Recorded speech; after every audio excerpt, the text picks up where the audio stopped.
राजस्थान की जीवन रेखा कही जाने वाली अरावली पर्वतमाला को लेकर सियासत तेज हो गई है। कांग्रेस के वरिष्ठ नेता सचिन पायलट ने राज्य और केंद्र सरकार पर गंभीर आरोप लगाते हुए कहा कि सरकार का इतिहास रहा है कि वह देश के प्राकृतिक संसाधनों को चंद लोगों के हाथों में सौंपना चाहती है। अरावली के मुद्दे पर बोलते हुए पायलट ने कहा कि सरकार झूठे आंकड़ों का जाल फैलाकर लोगों को भ्रमित कर रही है और झूठे आश्वासन भी दिए जा रहे हैं, जबकि जमीनी हकीकत इससे बिल्कुल अलग है। यहां तक कि सचिन पायलट ने कहा कि सरकार चाहे जितने भी दावे कर ली, लेकिन आज भी कई इलाकों में खनन जारी है। अरावली को बचाने के नाम पर केवल बयानबाजी हो रही है। वास्तविकता में पर्वतमाला को कमजोर करने की कोशिशें की जा रही हैं। उन्होंने आरोप लगाया कि यह डबल इंजन सरकार नहीं, बल्कि 4 इंजन वाली सरकार है और चारों इंजन इस बात में लगे हैं कि किसी भी तरह अरावली पर्वतमाला को खत्म किया जाए।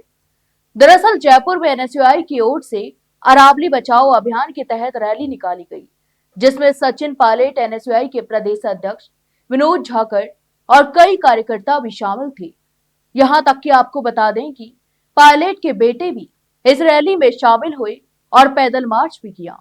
इस रैली का मुख्य उद्देश्य अरावली बचाने को लेकर था।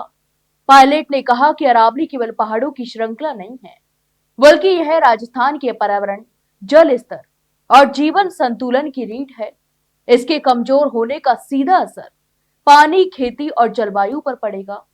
यहां तक कि पायलट ने आंकड़ों का हवाला देते हुए बताया कि राजस्थान में 20 मीटर से अधिक ऊंचाई वाली कुल 12,081 पहाड़ियां हैं। इनमें से केवल 1,048 पहाड़ियां ही 100 मीटर से ज्यादा ऊंची हैं।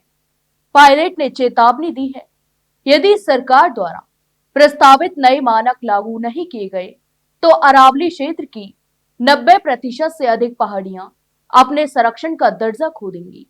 इसका सीधा मतलब यह होगा कि इन पहाड़ियों में खनन और अन्य गतिविधियों का रास्ता भी साफ हो जाएगा।